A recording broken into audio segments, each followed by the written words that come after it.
I really want to just bring hope to the world, considering some of my background that could climb out from darkness in a way. There's hope. There's this like thread in society now where people feel like they have to do things for me. What about my self-care? What about me time? It's like, you will be happier if you are of service to others. Like you say, when I get on stage, I'm able to bring some hope and positivity and light to people, you feel better. I was so lost. And when I was lost, and at the time, if I heard a story like mine, maybe I would have gone out of it quicker. Is there anything that you wish someone had asked you and they haven't? Are you happy? Are you? You know, it's hard to know where to start with you because you've been through a lot. There's a lot going on. I guess just to give people context, it is useful to go back to the start, right? So if you can, tell us a little bit about the early years. You're born and raised in Hong Kong. You and your mum moved to New York City at age 6. What are your memories of kind of that period of your life, if you have many at all? Moving to New York, I actually have. It's a gift and a curse, but I have a very good memory. Okay, yeah, I do not. Yeah.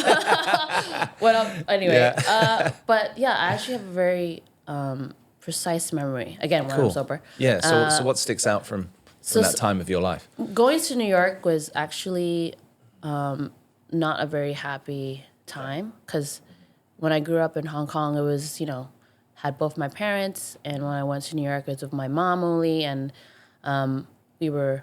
Your typical Asian immigrant going to New York City. You don't know the language. You don't know the people.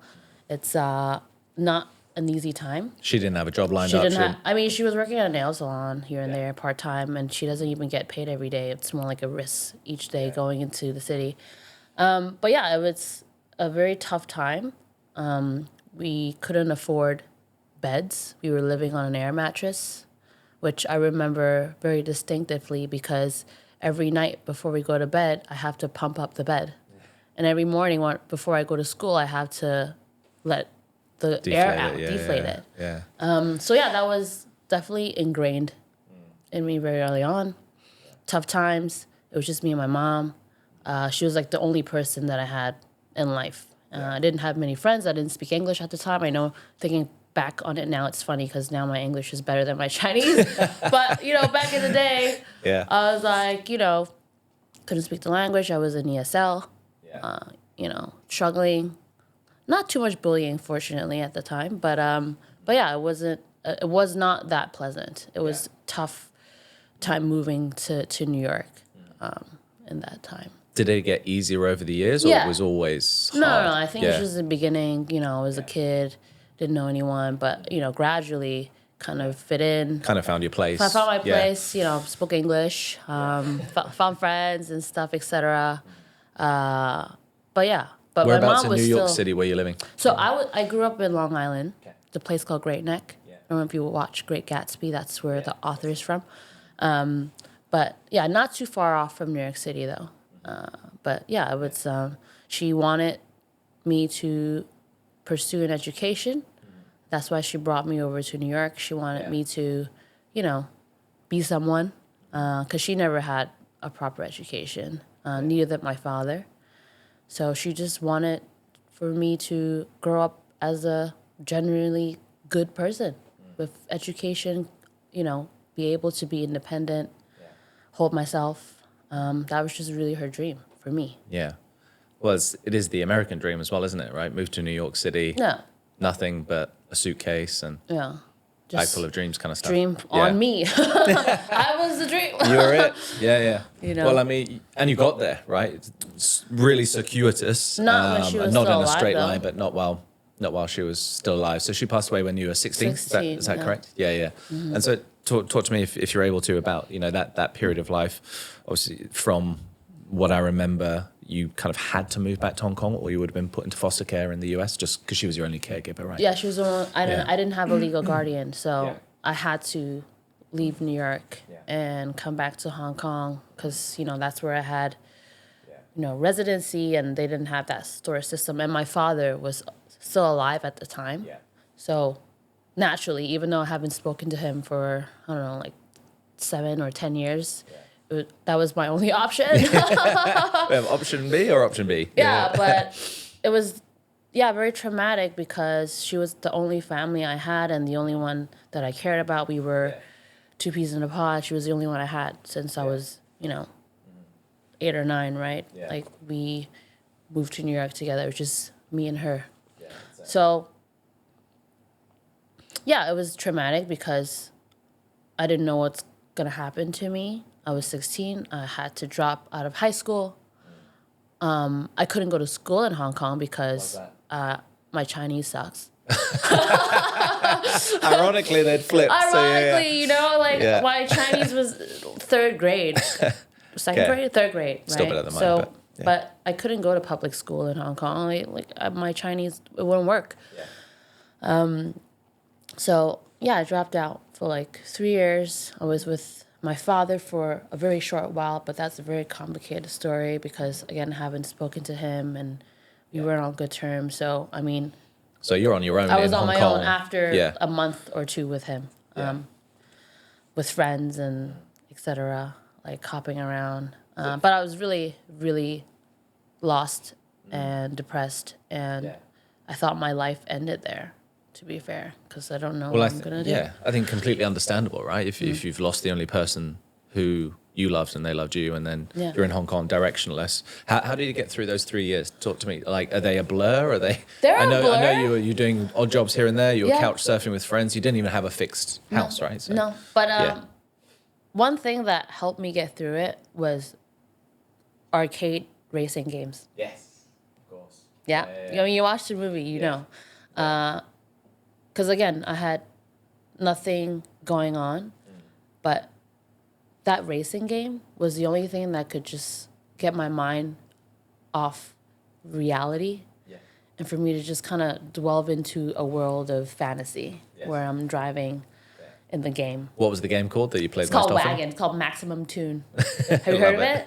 I'm not going to lie and say I have. I've spent a lot of time in arcades as well because I was born and raised in Hong Kong. So anyone listening or watching will be very familiar with the concept of those arcades. Game. I will have played it 100%. Okay. Remember, you have a good memory. I have a terrible memory. So I have a terrible memory. I've definitely played it at some point. Yeah. So I was that was my everyday. And the thing about that game is if you win, you keep playing. Oh, amazing. Yeah, so it's I can just play $2 for a whole day. Yeah. But you need again, this is definitely way before COVID, so people were a lot more social. You go to an arcade and meet people, hang out with people, and when you play against others, you're sitting next to each other, right? Yeah. So that's what I really enjoyed. So I actually made a lot of friends. That's cool. Yeah. But and most people would associate video games with being a loner and isolated, where it was social back for you. In the day, it was social. You have 20, 20 friends. And you gather a crowd if you're doing well. You watch and then you make comments, jokes, bunch of bros, So, so that kind of gave me a little bit a sense of a community. Nice. But it was all just racing that, kept me sane and not dig a rabbit hole and blame the world. Why did this happen to me? Yada yada, and there was a lot of positivity that came from that game, and that's why till this day I still always bring it up. That's my root, the arcade games, and in Mongkok, that is where I'm from. Yeah, it was the seed that was planted, and a decade later? How many years later? Let's not go there. Let's not age oneself immediately in the podcast. Yeah, exactly. Right, and many years later, that was the seed that was planted that allowed you to race in Formula 4 and do all these amazing things. But it all started there, which is cool. And it started because it was an escape. Yeah. It's not because, again, people in the racing world, they're either born into it or they're really wealthy. That's the only two ways, right? But for me, it was cars and racing and all this stuff. It was escape from the cruel world, the cruel reality that I was placed into. If you've been enjoying the podcast and you're finding my channel valuable, can I please ask you a very quick favor? Whether you're watching on YouTube or listening on audio, please just take 2 seconds to hit subscribe. When you do that, you help me grow the show, you keep the wheels turning, and enable me to get bigger and better guests. Thank you. Yeah, there's definitely more, again, the escapism, like you needed it, right? You needed an outlet, and there's far more dangerous things you could have cross addicted into. Oh yeah, You're for right. sure. You know, Yeah. the obvious vices. Yeah. And that's where many people go. Thankfully, you didn't end up there. But what, you know, those 3 years, how did you eventually kind of find your way out, you know, from that grief, if at all? I know there was the promise you made to your mum. Was that something that kind of echoed in your mind, and that's what pulled you through? Right. So I couldn't go back to New York until I was of age anyway. Because, Okay. you know, And of age in the US is 18 or 21? 18. 18. Okay. 21 Yeah. is drinking. But you can go in an army You can when you're drive 18. at 16, yeah. Yeah. That's a whole other podcast. Exactly. So, but, you know, I think when I hit 18, I know that I can go back to New York. Okay. That was like an option, right? Like, because I'm not underage anymore. Yeah. But other than that, it was more so, do I just want to live my life like this forever? Meaning directionless, I don't have an actual career. Yeah. I really still don't know what I'm doing with the rest of my life. I And have again, you're no 16, structure. 17, 18, like literally how are you surviving? Like how are you making money to sleep on a friend's couch or find a hotel exactly. room? What are you doing? You're bartending? I had a few jobs here and there. Yeah. I worked as a secretary at a place called Century 21. It's like a real estate. Yeah. So anyway, I was like doing like little jobs here and there. Yeah. But again, not. So you need to do something to I survive. need to do something. Do you know what I mean? Yeah, and I did, you know, buy, sell, clothes and stuff, like retail. Anyway, so many different Odd stuff. jobs. Odd jobs. But again, it's not sustainable. It's not something I could see myself doing forever. Yeah. And again, I don't even have a high school diploma. You know, it's, you know, I mean, it might be common 30, 40 years ago for people to not have a high school diploma and be successful in whichever way they pursue. But it also came back to the point with my mother where, you know, she sacrificed her whole life, her life in Hong Kong to bring me to New York in hope for a better life for me, for me to be independent, for me to not be struggling, for me to hold my own. So it was a little bit of, man, like, what am I doing? Is this it? Is this my life? Is this where... Is this the ceiling? Like, yeah. And I'm a little bit like, I'm always a little bit rebellious, a little bit stubborn, a little bit, you know, you tell me to go one way, I'm going to go the other. So I was also kind of determined to find my own path, no matter how far or how short I'll go.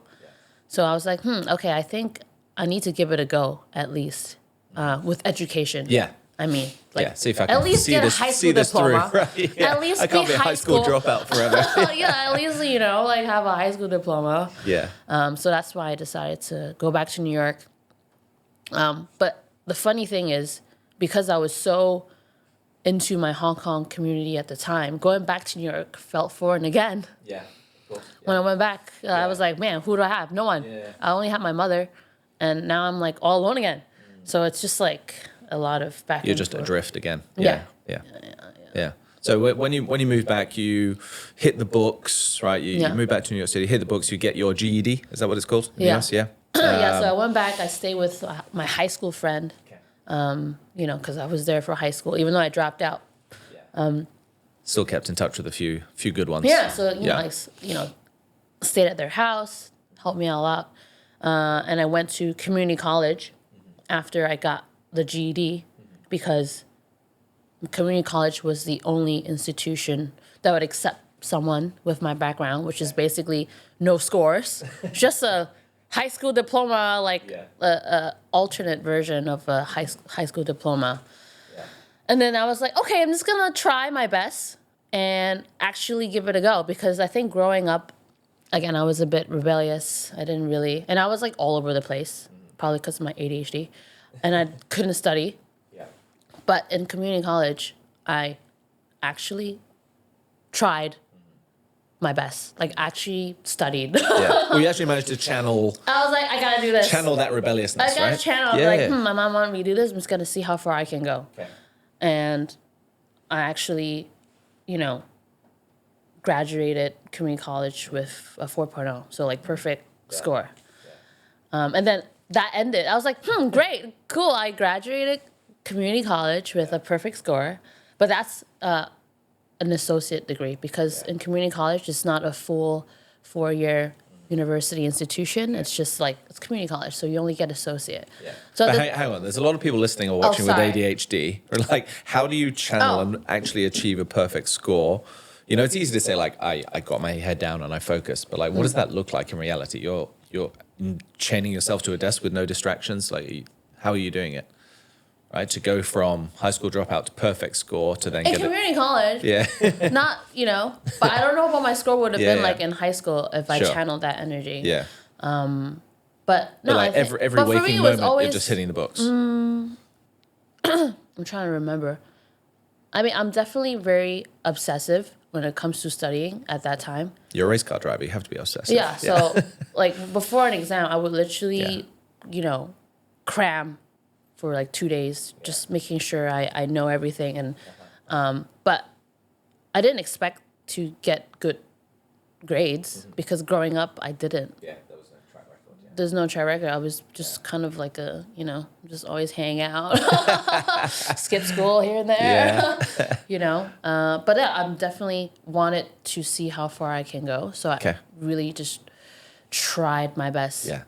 And I did sleep, but not much. Yeah. But not every single moment. I think I did have my balance here and there. But I was definitely very conscious. Like, I want to make sure I try my best and get the best score that I can. Yeah. Stuff like that. But, awesome. Yeah. Yeah, so you do this, then you apply to multiple universities, or did you just apply to the one? I only applied to the one. Okay. I think that's a common pattern about me is I don't have backup plan. Okay.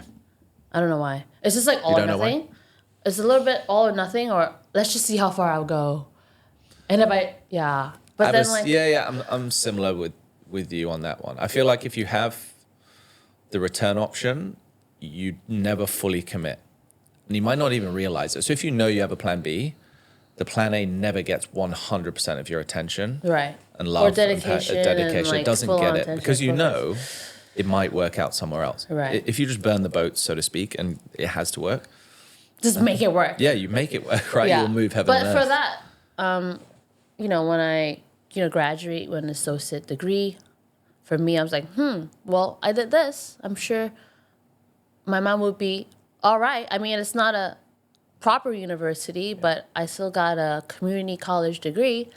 Yeah. But then, of course, the next step was to think about a proper 4-year university, like a proper bachelor's degree, right? Yeah. And then at the time, I was like, what school? I don't know, but shoot for the stars, right? I'm just going to look for the toughest, the most, hard to get in school and see if I get a chance. But I was still strategic about it because, again, I was a transfer student, and there's only so many Ivy League schools that would accept transfer students. Okay. But there was one on my list because I'm from New York, and I'm like, best of both worlds. Yeah. And it was, my dream school, Columbia. Yeah. And they actually had a program which they appreciate people with unique and unconventional backgrounds. Okay. And I thought, okay, I think I would fit in that program. I'm like, unconventional, not your cookie cutter type of background. And I dug into how to apply, etc. And I also became very obsessed with it. I wrote, one of the requirements for them was obviously an essay. And I think I spent 2 months on this essay on how to frame it, structure it, show them who I am through 2,000 words. Which is tough. Yeah. If you've ever tried to do it, yeah. And again, I really poured my heart into that essay. Yeah. And I think they probably got to see who I am as a person. And again, miraculously, they accepted me. And I was Beautiful. Like, oh my God, I was crying so much when I received the acceptance letter. I bet. Did you instantly think of Mom? Yeah. Yeah. And it was right before my birthday. And it was also right after my best friend passed away. Yeah. Crazy, right? All at the same time. All at the same time. Yeah. So that best friend is actually one of my best friend I met in the racing game, the community. Wow. Can't talk about that. But like he passed away. Yeah. And then I received the acceptance letter, and it was also right before my birthday. So I was just like, yeah. But I definitely tell my mother. Every single day, I watch smart and otherwise successful people struggle to communicate their value. They have the expertise, but they're not brilliant speakers. And they lack the technique, they lack the gravitas to deliver their ideas with impact. They don't know how to speak in a way that makes people listen. The good news is that the principles and techniques of effective public speaking can be taught, they can be learned. And the truth is most working professionals, many senior executives, are probably operating at 7 out of 10 in terms of their communication potential. You are talented, you are hardworking, you're good at what you do. But if you're honest, you know deep down that you're leaving money and opportunities on the table every time you're asked to present to an audience. Click the link or visit my website and submit an inquiry. Let's unlock the confident communicator you were always meant to be. Well, I have no doubt she's exceptionally proud, right? You did what you set out to do with her, which is awesome. Yeah. Do you, so you get into university, you're in your dream school. Did you at that point feel like you could finally relax? No. It was so hard. My God. It's just the beginning. Yeah. I mean, again, I'm very appreciative that I was accepted. Like that is a turning point in my life because I knew the rest of my life would be different. Yes. Yeah. The fact that I was in this school. This is the fork in the road. I knew, like, no matter what I did after this, it's going to change my life. Yeah. But it was extremely difficult because compared to everyone else, I was very far behind the starting line. Yes. All these kids, brilliant from, elementary, high school. They were all the 1% in their class. They're used to winning, right? Yeah. For 18 years, they're used to winning. Yeah. So being in that environment where everybody did calculus when they were 16, I was like, you know what I was doing when I was 16? I was on the arcade in Mongkok and sleeping on couches. Like, you're doing pre-calc, calc, okay. I'm like, I don't know what this, So it was very difficult sitting in a room with all these brilliant minds where I'm just trying to like keep my head above water. Yeah. So when you said that I study, obsessively all the time in community college, that was me at Columbia. Okay. Every weekends on a Friday night, I am in the library trying to get a seat. Yeah. But geeking out Friday night. Saving again. But everyone was like that. It wasn't just me. Sure. Everyone was. I mean, there are some that's exceptional. Like I have a few best friends in university. They're just genius. They don't need to study. Coast. Yeah. They don't even need to go to class. Bro, I'm just sitting in the front. I'm like, what? What did you say? So it was definitely, I had to make up so much more. I had to study so much harder. Yeah. Just because I wasn't like everyone else. Yeah. I had a different background. Yeah. I don't know how many high school dropouts went to Columbia. Not a lot would be my guess. Yeah. So it was tough. Yeah. Considering I was not born to be in that formula of people that was meant to be in a school like that. Do you feel like coming from behind, so to speak, to use a racing analogy, you were kind of starting from the pit lane, you weren't even back at the grid, right? Did it, I don't know, do you think if your life was easier up until that point, you would have made the most of life as you have now? Sorry, can you repeat that? If you'd had an easier upbringing would I be and landed in Colombia, now? Do you think you would have bothered with the formula racing? No. I don't think so, right? I don't think anything. So. I wouldn't even try that hard for, a dream school. Yeah. Because there is a sense to which, I can't remember if you and I talked about this before, but like, there's two forms or two sources of motivation, right? You can have light force, which is like, I do things out of love, I do things from a position of positivity and gratitude. Or there's dark force motivation, which is like, my life has pain, bad things have happened to me, there's been some suffering, maybe someone told me I wouldn't amount to anything, I've got a chip on my shoulder, and that's what motivates you to smash open doors. I think so. Yeah? Yeah. I like it. I think it's just the key is to not let it consume you, right? It's like, how can I transmute this pain and turn it into fuel, which you've done? Positivity. Yeah, rather than letting it consume you. Because a lot of people in your situation, mother passes away, have to move country, don't know anyone, I'm drifting, no fixed job, no real prospects, they would have just gone off a cliff. Fair. Right? But if again, they didn't the learn racing to game helped me though. Yeah. Which is ironic because most, I'm a parent of kids and most parents be like, don't play video games, like it'll rot your brain. Actually it was the best thing that ever happened to you. Yeah, and that's why I thinking back on it now, it's like, well, full circle. Yeah. A little bit. Yeah, super. Again, I never would have thought it would have been. Do you set foot back in the arcades ever? I did. I tried, but they keep closing. They do keep closing, which is sad. Like I went to one in Mong Kok. It's like a Hong Kong 2 institution. weeks ago. I was like, yeah. I mean, okay, I went to this place in Diamond Hill because I watched a movie there. Okay. I was very excited. But then it closed at midnight.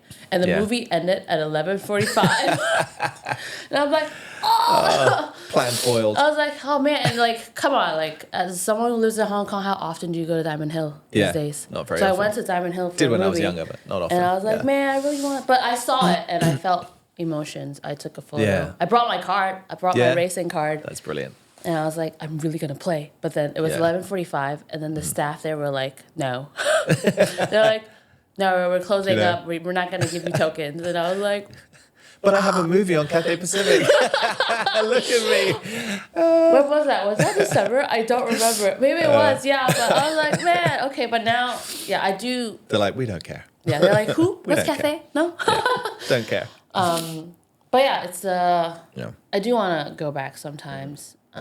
And I have met a few people recently, reconnected through my speaking engagement events. They're like, remember me, Vivian? I was like, what? And they're like, we used to play arcade together. Oh, I was yeah? like, oh amazing. my God. Yeah, it's That's great. nice. It's such a cool, coming back. Again, it was a very common game that a lot of, kids, boys played at the generally time. Boys. Generally boys. All Let's my be friends honest, were boys. right? Generally boys. It's fine. Yeah. But yeah, so the fact that they also see what has happened, and I always bring up this game, it's still nostalgia for them. And if they can be happy for you, that's nice. Yeah. Because sometimes what happens is when you get a little bit of fame and attention, people will pop out of the woodworks and they come in I'm sure they are. asking for something, whereas, Yeah, I'm sure. hopefully the people can just be happy for you. Right? Hopefully, but it's life. We can't control their reaction to it. So let's just go back to kind of Columbia University. You graduate, obviously you do the work, you put in the hard reps, you graduate. What happens then before we ever get to a Formula 4 car and you have this, you're in the Macau Grand Prix, there's a long period in between you racing in these arcades. Keep disclosing my age, don't we? Right? Okay. Like, we just keep on how a long I'm even older, journey so of it's it. fine. It's fine. Okay. Right? So in that period, obviously you work in finance now. I'm not sure whether we're allowed to say the name of your bank. It doesn't matter. But one of the world's biggest investment banks, successful career in finance, that again doesn't just happen. I remember having to interview a ton of times. I started out in finance as well back in the day.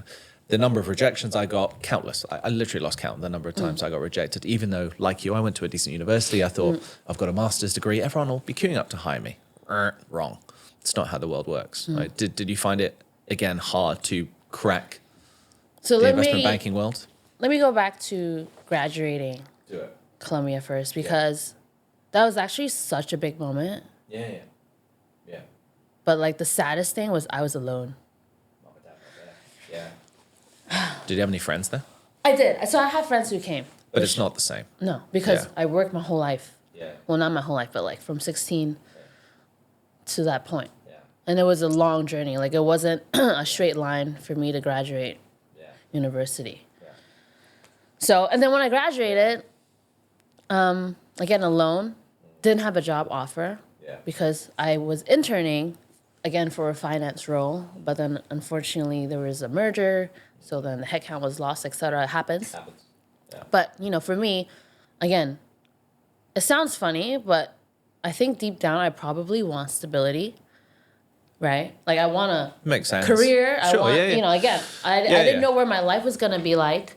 So generally we try to fill the hole that we feel is there, right? And you never had stability. No. It was very volatile. So, no, but then I knew, I want a good education, or not that I want, but I want to strive for good education, a good career, something that my mom would be proud of, like, that I could be financially independent. Yes. That was a really big dream of me as well. When you've been sleeping on couches and being a bartender, not knowing what you're going to eat the next day, type of situation. So that was a big dream. But when I graduated from Columbia, I decided New York was not for me. Okay. So I came back to Hong Kong again. Again, she's back. I'm back. And foreign to me again because I was away in New York for so long. So no real network, No, but again, I was interning in Hong Kong, so there are some networks that I'm closely associated with. You had grandma. Yeah, I had grandma. But growing up, it wasn't. I could never go to her if I'm in any tough spot.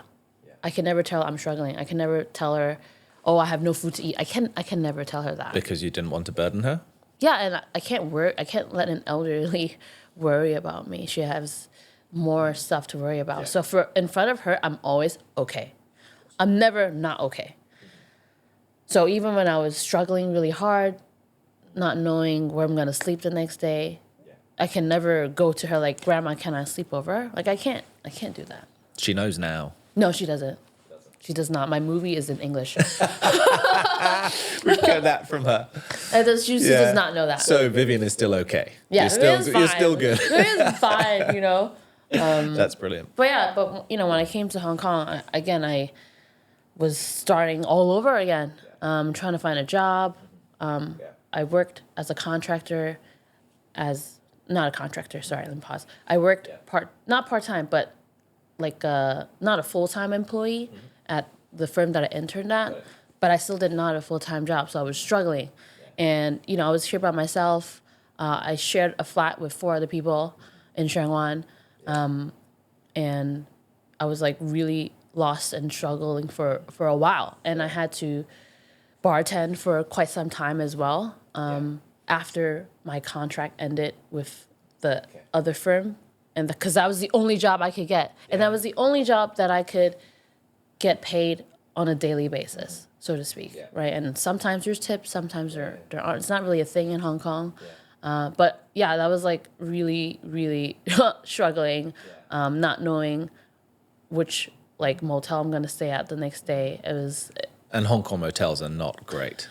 For anyone but the thing is, like, after 5 p.m., the prices tend to drop. So I'm always like, all right, which one? Like, But it's a long way for me to, get my actual job offer as a grad trainee at the firm. So that when you finally did get that offer, I cried again. I was going to say, like, was it just catharsis all over again? Yeah. Similar feeling to getting that acceptance letter from Colombia, I'm guessing. Yeah. Because you knew, like, it's another huge inflection point. I'm going to be okay. Yeah. Right? And I don't have to scrap every single day. It's very hard to... It's tough. You can't even think about self-actualization or fulfillment and stuff when you're just scrapping day to day, right? It's not even a thought. It's just how do I get to tomorrow, next week? It's survival. Yeah. And I've been on survival for so long. That's kind of why I asked you earlier. And again, if the answer is no, the answer is no. Like, do you ever feel like you can turn that button off, the survival mode? Or do you think it's always still there humming in the background, even though things are objectively fine now? Are things objectively fine though? You tell me. I'm trying to think of... The thing is, like... Well, it's more than half my life now. Wait. Yeah.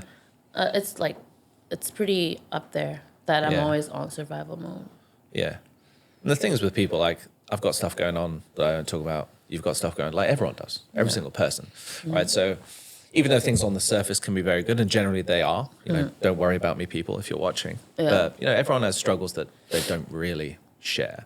But I think if we take where your life is now and the things you're able to have, and that stability, right? You have a lot more stability than you had. I'm just wondering, so I do executive coaching, right? So I work with a client. Again, I would never reveal his or her name, but he said something really revealing and really interesting to me. I asked him, do you have problems? I think you have problems turning it off, right? Turning your mind off. No, my client, right? Because he's always super smart, very creative. He's always thinking, the brain's always on, and he finds it hard to sleep at night, right? And I said, why do you think you struggle to turn it off? And he said, I don't want to turn it off. Because he loses his identity, he loses his edge, he loses what he believes makes him great. Right. That's what makes him great. He's always thinking, he's always problem solving, he's always looking for a solution. And if he turns it off, he's worried he might lose it. Is it a bit like that, do you think, with your survival mode and the survival instincts? If you're always hungry, you're always going to do well. Do you know what I mean? If you feel full and satiated, then you lose your edge. You lose that drive. But I don't think I turned it on purpose, though. It was just kind of the cards that was dealt to me that I had to force to be in survival mode. Because, again, if I don't work, if I don't, then I have nothing. I have no one. So it's kind of like I need to do it. It's not like an option. Yeah. Still to this day, I would say. Yeah. Because I still don't have the stability or still don't have the grounding that most people have. Yeah. So maybe I'm not in survival mode in that extreme to the sense like like how I was, when I was, couch surfing and didn't know if I was going to have a career, income, maybe not to that extreme, but I'm still a little bit of survival mode looking out for myself in a way. Yeah. Yeah.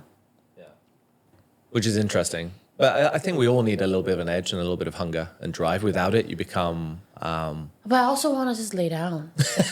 Sometimes it's nice to just lie down. It's chill. a thing. It's a trend now. Like lean in. No, like I just want to lie down. I just want to lie down. Like I just want to lie down. If I can. says the person with bandages on their hands from racing last week. I just want to lie down. Now I want to lie down. Well, let's talk about the opposite of lying down.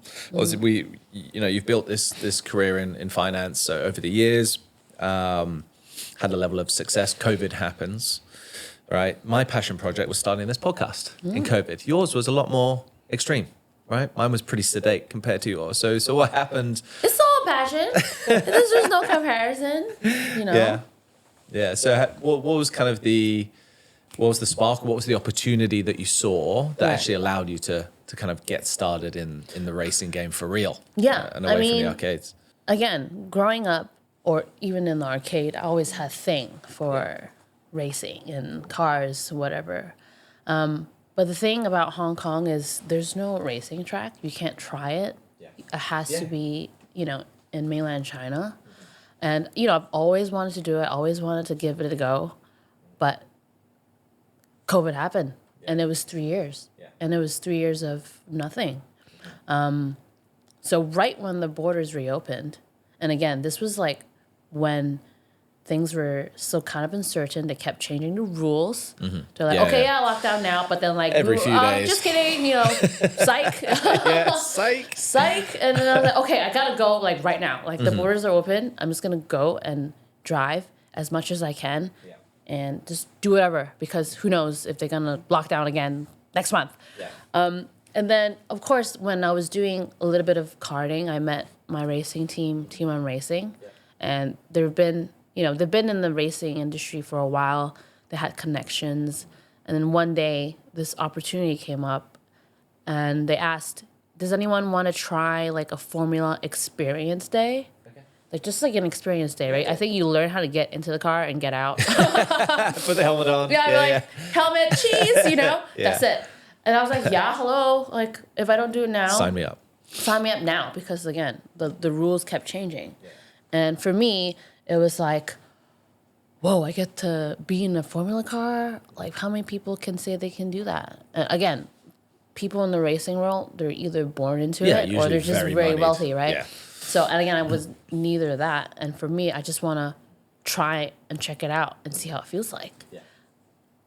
That was it. I thought, no expectations beyond that. No, I was like, this is going to be my first time and my last time. I'm going to take some nice photos for memory, be on the track a few times. Good for the gram. Exactly, Yeah. But then I was flying, the first time in the car. And I think, and I enjoyed it, of course, right? Again, first time you just step on the gas a little bit and just get a feel. Take it easy. But I was kind of driving it for real. A little bit, not like professional. No, but I'm trying to push it. I'm like pushing a little bit, or I kind of know what I'm doing a little bit. Yeah. As someone who does not know what she's doing. And this is muscle memory from the arcade. No, it's completely different. arcade is at least even like I don't know because I never sat in a Formula car, but even the sensitivity on very different. It's totally different. Totally different. Pedals, it's very intimidating. Yeah, being in a Formula car. So my first time, I was just so excited. I was like, oh, you turn on the engine and you hear a sound like, whoa, yeah. So I wasn't trying to push for it. I just naturally just wanted to give it a go, appreciate and cherish the time, the limited time I have of a Formula car, because I don't know if I'll ever get to drive it again. It was an experience day, right? Yes. It was probably my first and last time. Yeah. But I just really got in tune into it. I was just so, I don't even know how to use words to describe it. I just felt really into it, like with the car. Yeah. That's kind of, I fell in love with it. Yeah. That's really it. Instant flow state. And I was like, yay. And were the people who organized the experience day looking at kind of the data and lap times and were like, oh, Vivian, that was pretty good. So that's kind of what happened with one of my mentors. His name is Jackie in T1 Racing. He was like, I think you should race. And I was like, what? Like, because we were all in the car together. Because there's a bunch of us, not just myself. You know, we had like 2 other friends who were doing it. And he was like chatting it for fun. He brought up this idea or incepted this idea. But I was like, what? I got to work. I'll go back to the desk job on Monday. Like, what are you talking about? Like, no. And then he just kept talking about it. And then that's how, as you saw in the movie, step by step, the trajectory and how everything 6 months later. 6 months, I know. Yeah, it's crazy. It's crazy, in the Macau Grand Prix. That's the thing I really want to emphasize for people. And again, I know you've told the story a few times, but it's new for everyone else who hears it.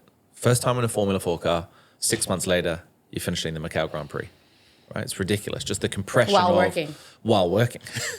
9 to 5. I say 9 to 5. It's not 9 to 5. It's 9 till 9 if you're in a bank. So really, really tough. So how many times did you actually manage to get in a car?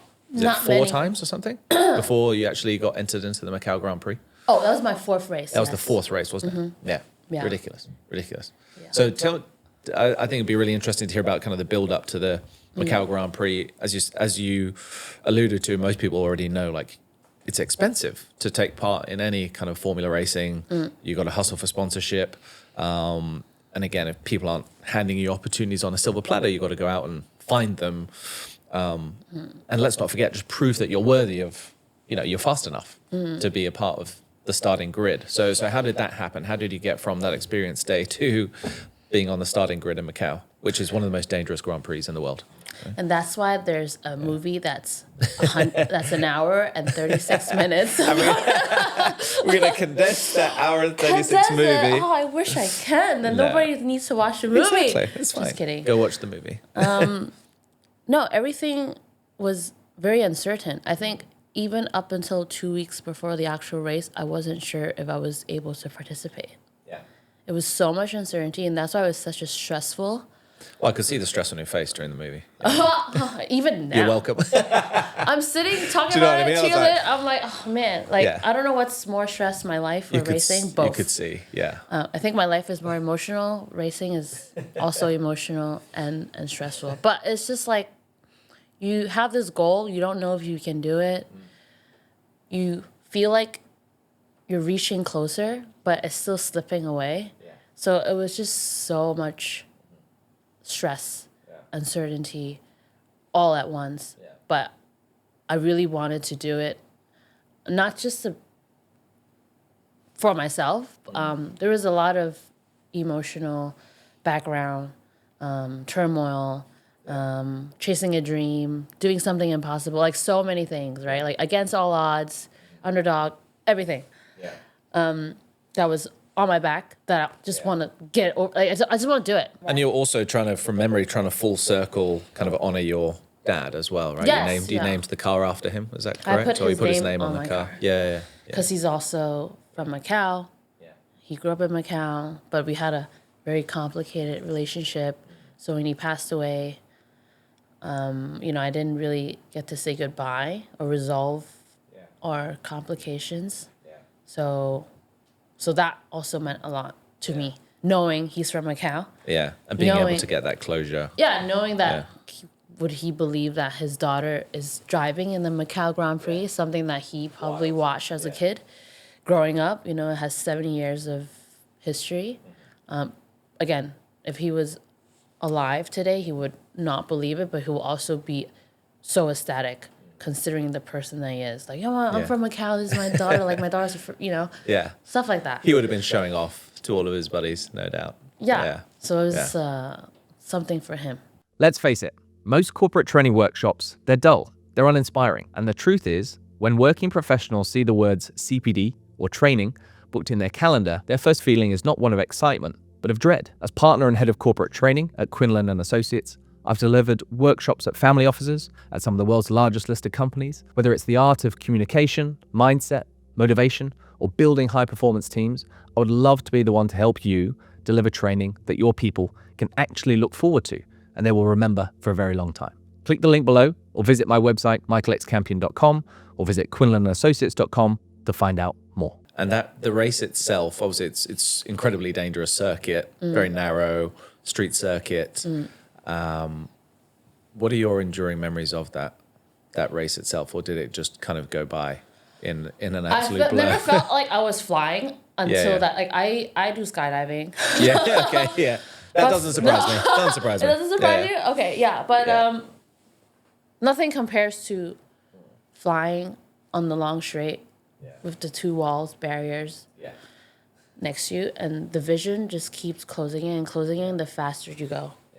And that's the closest to flying, I would say, I've ever felt. I don't know about others. Again, if you're a professional F1 driver, we probably felt something even more intense. But for me, I was like, oh my God.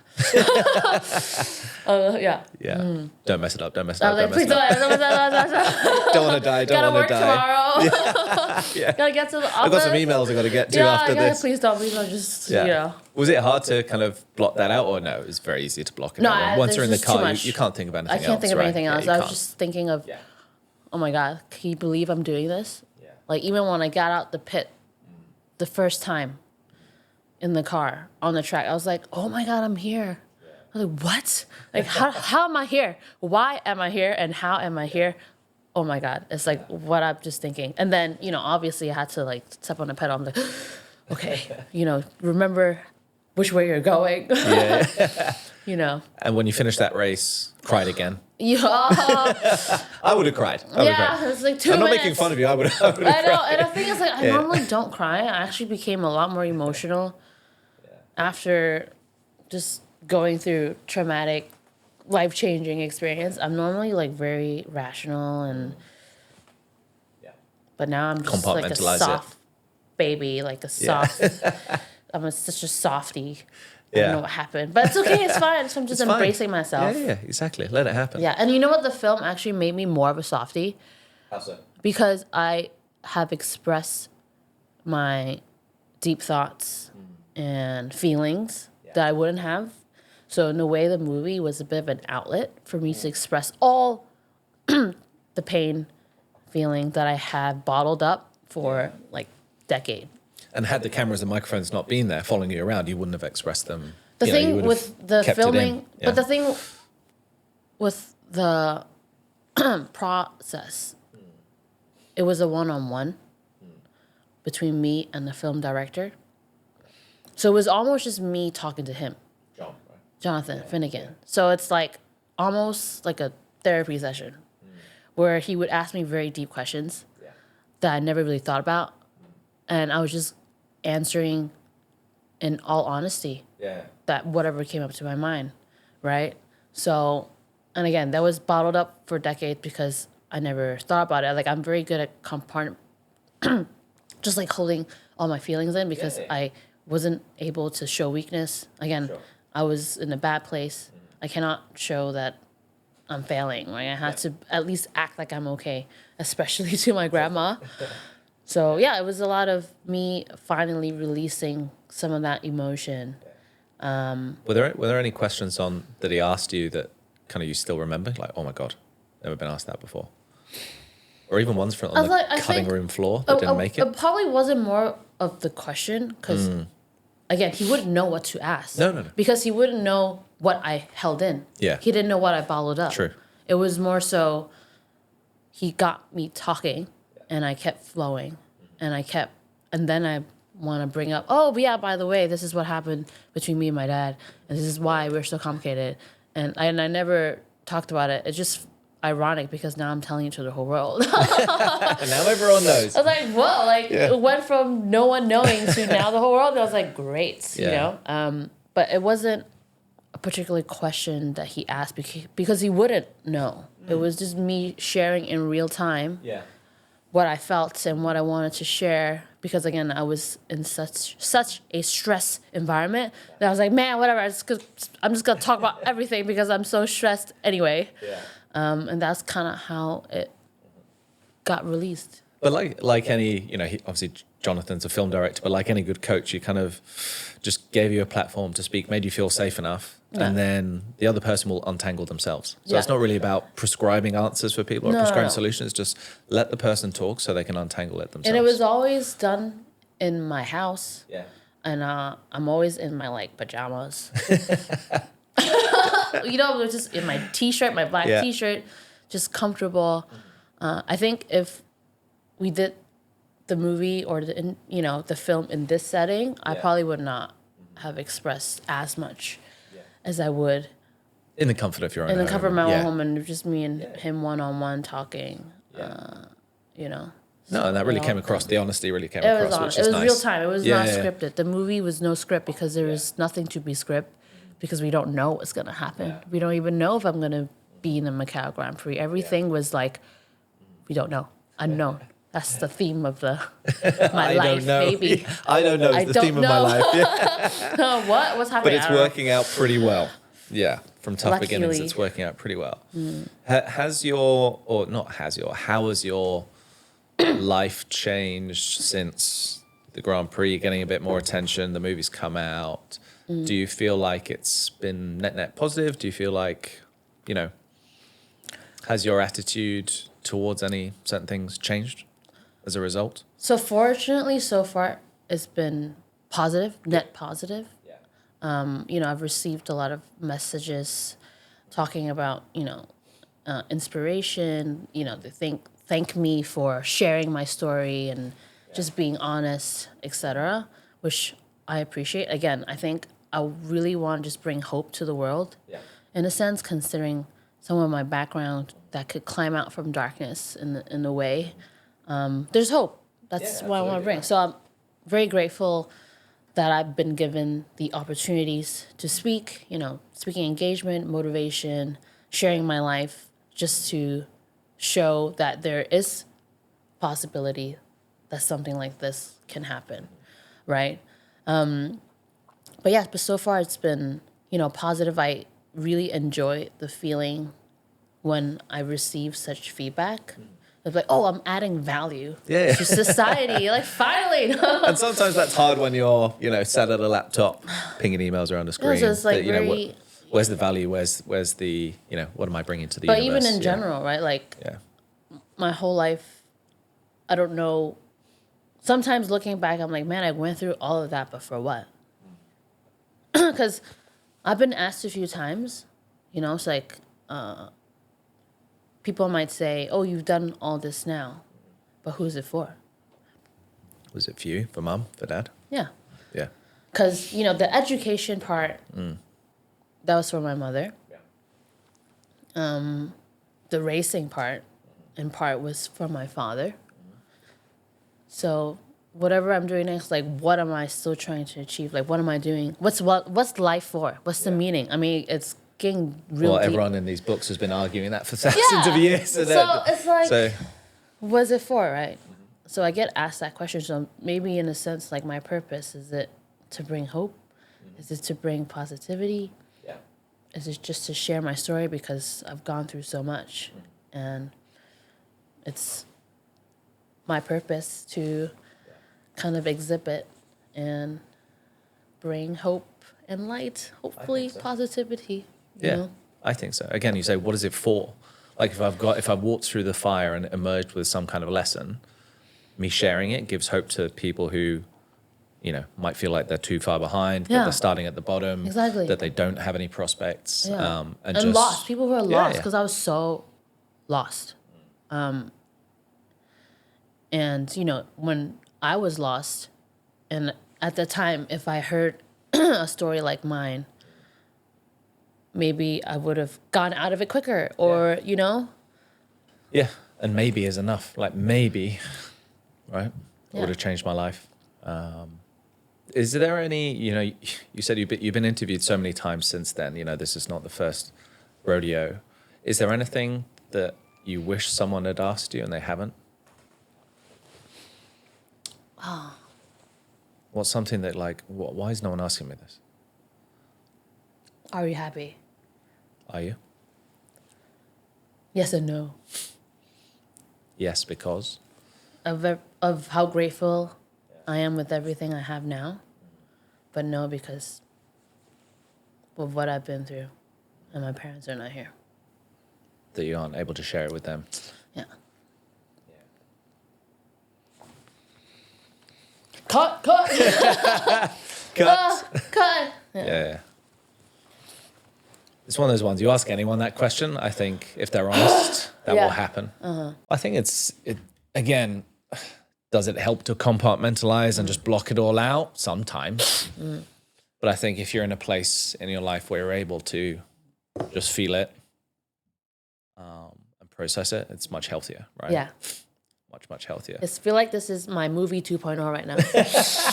And you know what? When people are asking who's it for, what's it for? I assume when they ask you that question, some of it is they're actually pointing it. They're saying you've done something for your mum. They've done something for your dad. What are you going to do for you? They didn't say. I'm saying the education was for my mom. Yeah. And I think that's beautiful, by the way. Yeah. So I always say again, as a father of two kids, I will run through brick walls for them that I wouldn't for myself. Do you know what I mean? We will do more for others than we would ourselves. I think that's a positive human trait. Yeah. Right? Like any semi-decent father or mother would say that as well. They will run through brick walls for their kids. If it wasn't for them, do they make your life harder? Yes, but they actually make it more meaningful. They make it better. They make everything better. Right. So doing things, being of service for other people, there's nothing. I think that there's this thread in society now where people feel like they have to do things for me. What about my self-care? What about me time? It's like you will be happier if you are of service to others.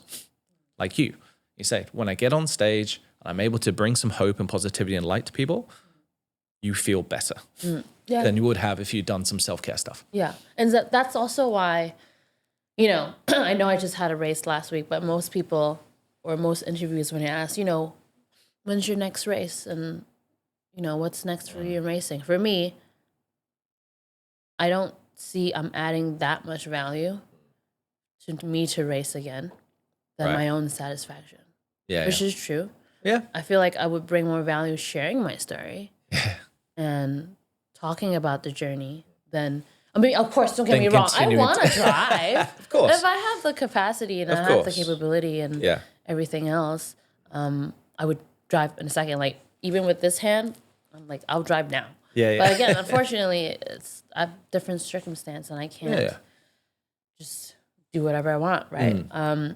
But coming back to the point, I think it's definitely more meaningful and I'll add more value to share my story than me just being in a car again. But Jumping again, don't get me wrong. I want to be in really a car. It's not fun. It's passion. It's like the moment I sink in, I focus, I turn to a different person. But again, unfortunately, I'm not in the right circumstance, but I wish I could. But I'm also very grateful that I get to, bring value to society. Yeah.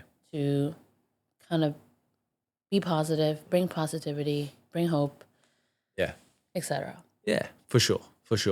Have you thought? I mean, it's not the easiest passion to sustain, right? Let's be honest. Like, what, racing? If you love tennis or football or golf like I do, that's easy to sustain on the side of a career. But racing, not so much. That's why, people in racing are either from the racing world or they're really wealthy because that's the only two way. And you're all in or you're all out. Well, it's the only two way you can sustain. Yeah. To even get your foot into the door. Sure. Doesn't matter. And that's why, I have to be somewhat realistic of my circumstance, of what I'm capable of. Yeah. And if I get to race, yes, of course. But if I can't, that's just the unfortunate truth about motorsports. It is what it is. I'm not from the racing world. I'm not born in a wealthy family. So those cards are already no point beating yourself gone. up about it. Yeah. Yeah. But which is why I'm even more appreciative each time I get to be behind the wheel. That's good. Because I'm not someone from that world. And if each moment, each second I get to sit in the car, I'm already extremely happy. It sounds funny. You know, like even at the Macau Grand Prix, you know, all these kids, well, you know, we're very serious. But I'm like, I'm here. I mean, I was stressed about it. Don't get me wrong. Before the race. But I was just genuinely very appreciative and can't I'm believe. already winning in life. I'm in already this car. I'm like, I'm here. Like, I'm on the grid. I don't know how, but. Yeah. Incredible. Yeah. Love it. Well, watch the movie, people, after this pod. I'd love to tie off the podcast with a few questions that I usually ask, you know, guests who've come on previously. Is there anything, you know, that someone said to you that stuck with you for a long time? You have a better memory than I. Is it something that your mother, your father, grandma, friends, anyone really? Because we take wisdom, we take confidence, we take inspiration from many people. But are there any words that you like to live by? Either you've heard or you've read. Is there anything that you keep kind of top of mind? Well, there's obviously a very common theme that people keep telling me, which I don't really think about it until I'm like, you're right. Yeah. There's a term in Chinese. I don't know can I say it in Chinese? Educate me, please. Called 後來居上. Okay. It means you catch up from the back. Nice. And that actually reflected very accurately for my entire life, coming as high school dropout, you know, don't know where I'm doing, homeless for a while, losing my parents, like everything that I have in my life now, it's catching up from the back kind of theme. But it's also extremely crazy because my dad actually was a horse person, and he had a horse named that. Really? No way. Oh my gosh, no. Yeah. So cool. I was like, whoa. I was like, it's like, why does everything revolve? I'm like, my life, I would love to say my life is a movie, but it actually became a movie. Yeah. You know? So I was like, oh my God. Like, so.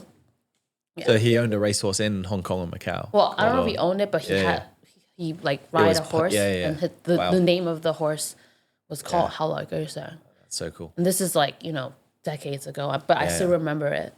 And then this phrase came up recently, like this year, and I was like, whoa. That's brilliant. I love that. Yeah.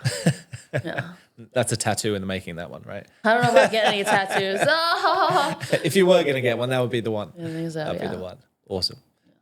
Is there, that's a perfect answer. So, you know, my other question was going to be, is there some kind of value or principle you live your life by? You basically answered it. Is there kind of on a more lighthearted note, is there any kind of small habit that you've picked up that just gives you a disproportionate amount of value? Is there something in your day or your routine, or could be something you've bought that was super cheap that gives you loads of value? Like is there a little hack or habit? Hack of what? What do you mean? Like a life hack or habit that you've got that you think makes my life so much easier or so much better, and I wish other people knew or they could do it. Is there anything? Apart from coffee. I need to go on a lot of walks. Yeah. Okay. I need to listen to very loud music. Yeah. And walk off. Walk it off. Like walk for at least like 15 minutes and like, and again, a little bit of my ADHD, I loop songs. Me too. Like nonstop. Like I listen to, should I play while I've been listening? Like today? But yeah, it's like nonstop loop and just walk and just, that's the only, I guess, other than racing, because I don't get to do it all the time. Yeah. For the past 2 years, right? Like I haven't been in a car. So other than being in a car or racing, it's, you know, blasting music and just walking in IFC. Yes. So if you're in IFC, people, and you see me walking, do not talk to me. Do not interrupt her. Do not interrupt me. I'm like, I'll call. Like, no. She's looping some tunes. Nonstop, same song. Yeah, I do that as well. Maybe I have ADHD as well. Maybe you do. It definitely helps. We tend to either not focus or hyper focus with everything we do, which is like pros and cons. Yeah. Especially in like friends, dating, like life choices. A little bit. Maybe I'm somewhere. Maybe there's a little bit. Yeah, it's Not like extreme, but maybe it's there. It's like story of my life. Yeah. I love that. Okay, so we'll both be doing laps around each other in IFC with I'll do it on the second floor. AirPods Please in. don't Okay, I'll do go it on first the floor. Yeah, you go first floor. I'll go first floor. First floor is more crowded. That's why I don't like it. Okay. Because you'll I'll go bump third into floor. people. Third floor, you have to go through Lane Crawford. The roof, right? Oh, yeah, that's fine. All right, last question. This is like complete the sentence, so a bit of fun, right? So I would be disappointed if ... I would be disappointed if we talk about like what's next for Vivian. You've achieved so much. I'll be disappointed if my story doesn't get out there. Well, we're doing our bit to get it out there, and I hope lots of people watch this, watch the movie. Where I've enjoyed so much spending time on Sunday morning with you. I know it's probably not what you wanted to do on a Sunday, but I've had a great time. No, I want to play some songs. Yeah. And obviously this will go out first week of Jan, so I hope that it gives a lot of people energy, inspiration, optimism for the new year. Could you please tell listeners, viewers, where to find you and follow your story? What are the good social channels? Cathay Pacific, obviously, good place to find your movie. Yeah, Cathay Pacific. It's also on Now TV. Yeah, Zero to Macau. Zero to Macau with an O. Yeah. Instagram, I'm probably most actively on is Vivian Siu 28. Okay. Because my car number is 28. 28. There's also another story behind it. Okay. Is But that a maybe 30-second we'll say story or that. is that a 30-minute story? Which version do you want? I can make it 30. Let's save it. Save it for the next podcast. Next one. Okay. Vivian Siu 28. Yeah. Nice one. Vivian, I've loved hanging out with you. And, Thank you. Merry Christmas. Merry Christmas, everybody. Can we please listen to the Christmas song I've been listening to? Let's do it. Stick it on.